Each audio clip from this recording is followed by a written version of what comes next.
Olá, tudo bem com vocês? Eu sou o juiz José Antônio Ribeiro, sou titular da 6ª Vara do Trabalho de Ribeirão Preto e sou professor acadêmico, professor de cursinhos aqui na região de Ribeirão Preto. Eu queria falar com você, caríssimo professor, caríssimo aluno, a respeito de direitos humanos. Então, os professores e professoras, os alunos e alunas do ensino fundamental, do ensino médio e assim por diante, precisamos todos nós, não só vocês precisam, mas todos nós precisamos sempre afirmar os tais direitos humanos. Eu sei que há uma propaganda muito negativa a respeito desses direitos humanos, muito por conta dos programas de rádio e de TV sensacionalistas que acabaram deturpando essa ideia maravilhosa, a ideia dos direitos humanos. Então eu queria aqui, em uma conversa rápida, muito franca, muito aberta, colocar em linguagem simples, tanto quanto possível para vocês, a importância dos direitos humanos, por que é que existe essa categoria de direitos humanos e por que é que nós temos que valorizar essa categoria. Muito bem, os direitos humanos são uma ideia que acompanha a evolução da própria humanidade. Nós sabemos que ao longo da história nós tivemos muitas coisas ruins, negativas, guerras, escravidão, violação de inúmeros direitos, de liberdades e assim por diante. E ao longo da história, a humanidade, as pessoas mais simples, mais pobres, as pessoas com menos recursos, as pessoas exploradas, as pessoas que não tinham nenhuma liberdade, os escravos inclusive, por óbvio, lutaram para ter alguns direitos. As pessoas nem sabiam que isso um dia seria chamado de direito humano. Mas o direito humano é o direito do ser humano, ser pessoa, não é? Então, homem e mulher, em algum tempo da história foram chamados de direitos do homem. E hoje, claro, nós não podemos chamar assim mais de direitos do homem, do cidadão. Hoje nós temos de falar de direitos humanos, porque a partir da Segunda Guerra Mundial, a humanidade percebeu que há alguns direitos tão essenciais, tão intrínsecos, tão fundamentais para os homens e mulheres, crianças e adultos, estudantes ou professores, que nós precisamos valorizar esses direitos, colocar eles na nossa estante, separando o que é direito humano, o que é direito fundamental, as chamadas gerações de direitos humanos para facilitar o nosso entendimento. Então há direitos humanos de primeira geração, de segunda, de terceira, quarta e até quinta geração. Não vou tratar de tudo isso com vocês. Essa ideia de direitos humanos, meus caros, ela parte de um pressuposto básico.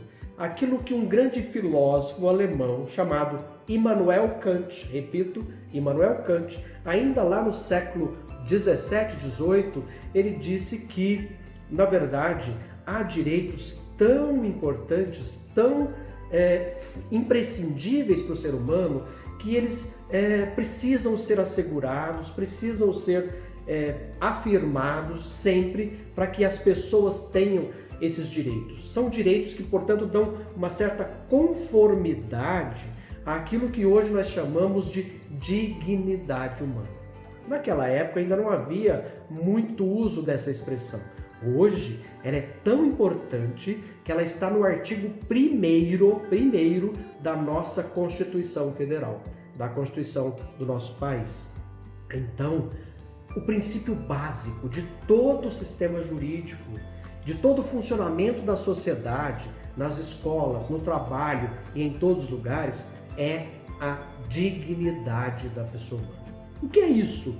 Em linhas muito rápidas, significa que toda e qualquer pessoa merece respeito simplesmente por ser uma pessoa.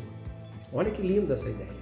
Então, não interessa se você é negro, branco, índio, pardo, não interessa se você tem um grau de escolaridade maior ou menor, não interessa se você tem um grau de riqueza ou uma pobreza até extrema, não interessa se você é professor ou estudante, não interessa se você é professor, juiz ou advogado, não importa. toda e qualquer pessoa humana merece o máximo respeito simplesmente por ser. O ser humano existe e deve ser respeitado assim como ele é, com todos os seus defeitos, com todos os seus problemas, porque cada pessoa em si é uma parte da humanidade como um todo. Com seus defeitos, com seus problemas, você contribui naquilo que você é bom, naquilo que você consegue empreender para a melhora da sociedade. Até com a sua crítica, com a sua visão contrária, com a sua visão diferente, você contribui para o enriquecimento da cultura em geral, do pensamento em geral. Então nós temos que valorizar o pensamento crítico. Às vezes os professores não deixam o aluno criticar, não deixam o aluno colocar a sua posição. Isso é ruim, porque isso faz parte da formação desse aluno, desse estudante. Nós temos que ter direito humano à nossa manifestação, à nossa expressão.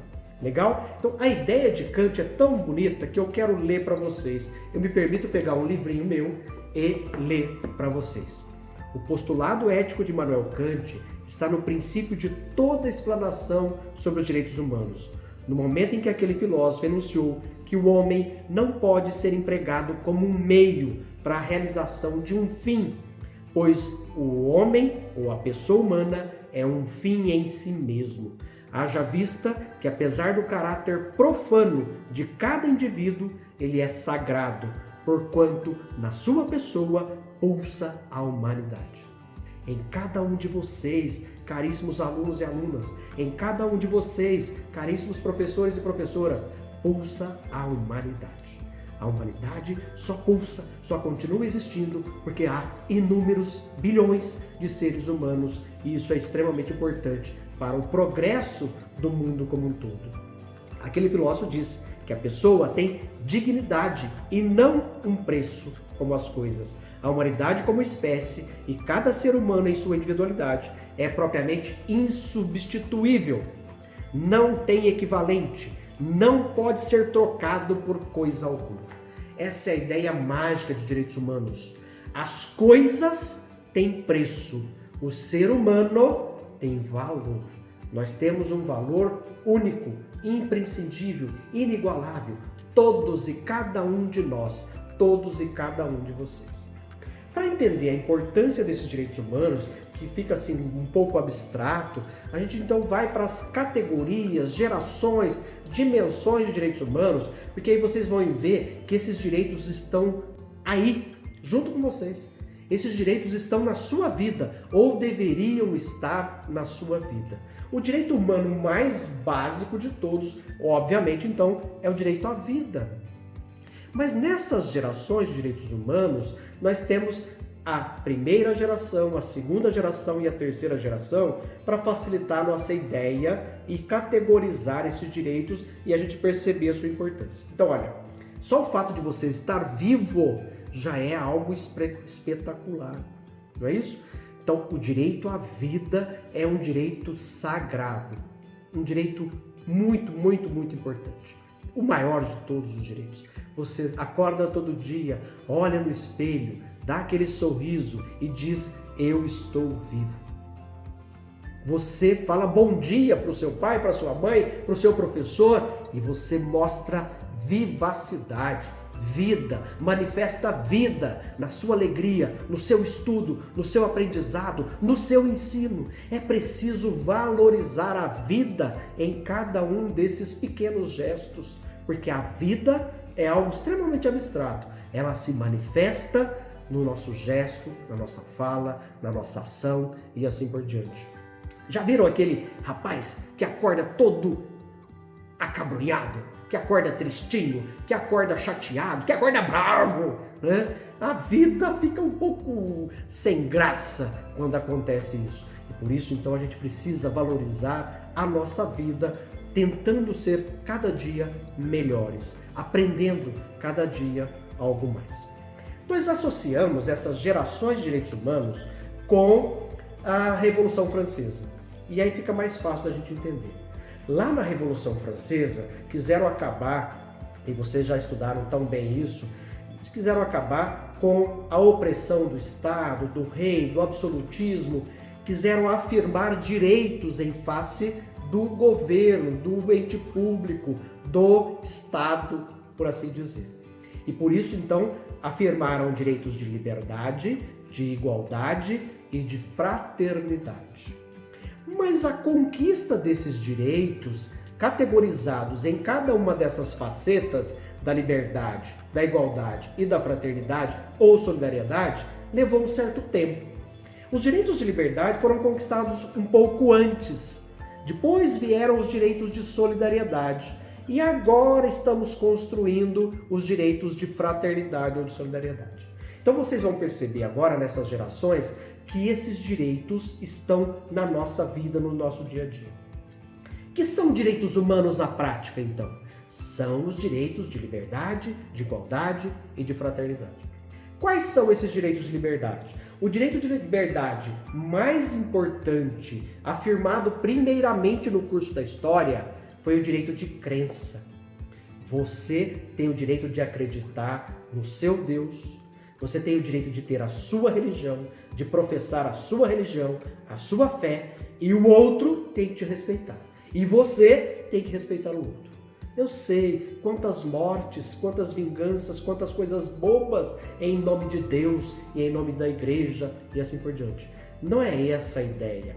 A ideia de direito humano, de crença, de liberdade religiosa, prima exatamente pelo fato de o Estado ser laico, não ter religião alguma e não interferir no seu direito humano de escolher a sua religião.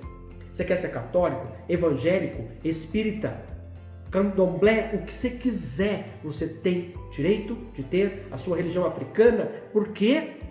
Porque é um direito humano.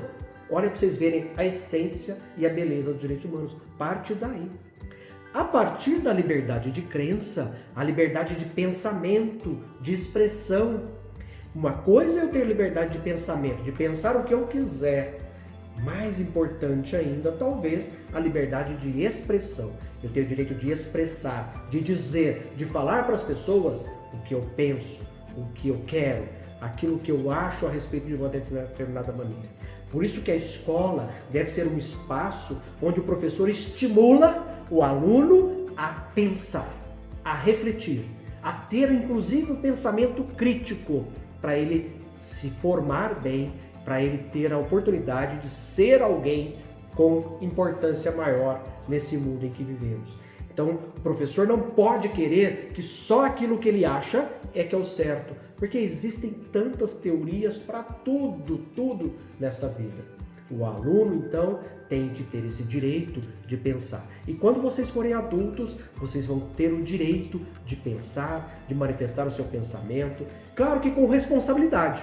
Não é isso? Vocês estão vendo aí nas redes sociais, Facebook, WhatsApp e não sei o que mais, as pessoas falando bobagem, fazendo fake news. Isso não é liberdade de pensamento, isso não é liberdade de expressão, isso não é nem liberdade de informação ou liberdade de jornalismo, liberdade de imprensa, nada disso. Então as coisas têm que ser feitas com responsabilidade. Nós temos direitos, mas temos também deveres. O meu direito termina exatamente onde começa o direito do próximo.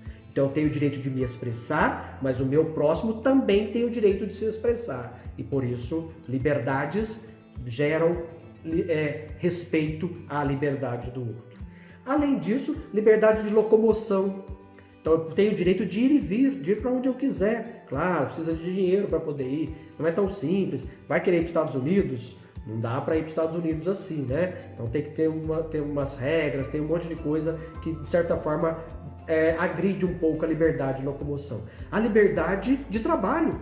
Então, o Estado não pode chegar para você, você tem cara de mecânico, você vai ser mecânico. Você tem cara de professor, você vai ser professor. Não.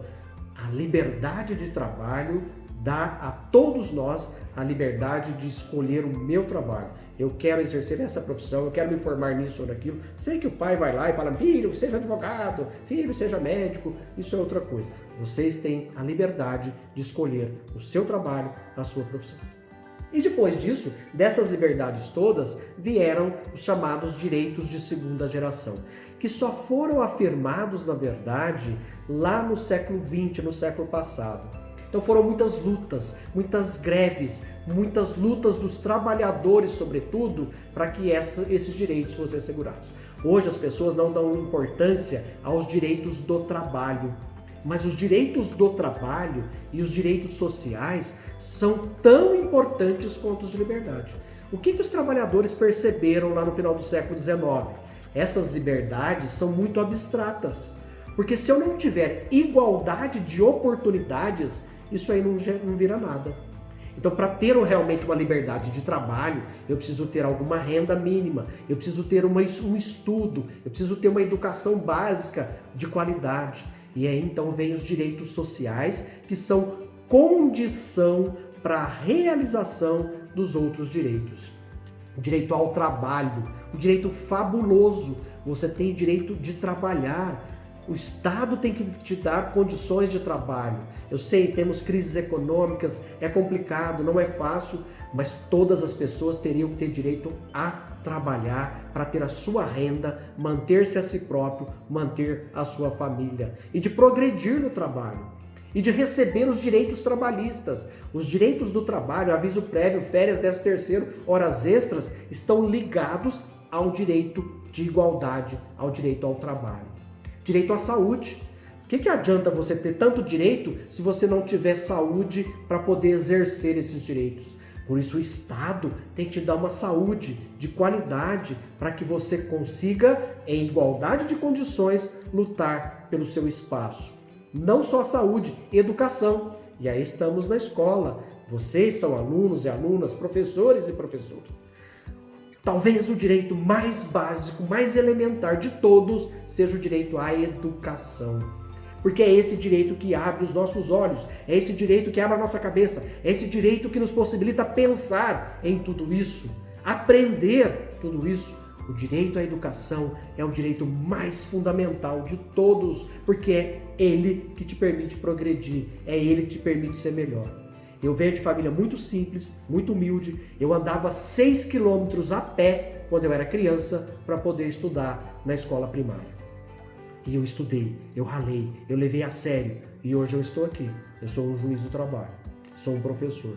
E você pode, através da educação, do seu ensino, acreditando nisso, melhorar a sua vida, melhorar a vida da sua família.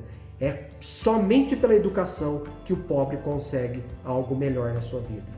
De forma honesta, de forma lícita. Então, trabalho, saúde, educação e previdência social. Existem outros direitos, mas a previdência social é importante, muito importante, porque tem pessoas que não conseguem trabalhar mais. Tem pessoas que perdem a sua saúde para sempre, que ficam inválidas.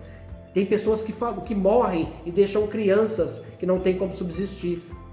Não é isso? Então nós precisamos ter aposentadoria, pensão por morte, auxílio acidente, auxílio doença, para amparar essas pessoas. Por isso são direitos de igualdade de segunda geração. E enfim, os chamados direitos de terceira geração.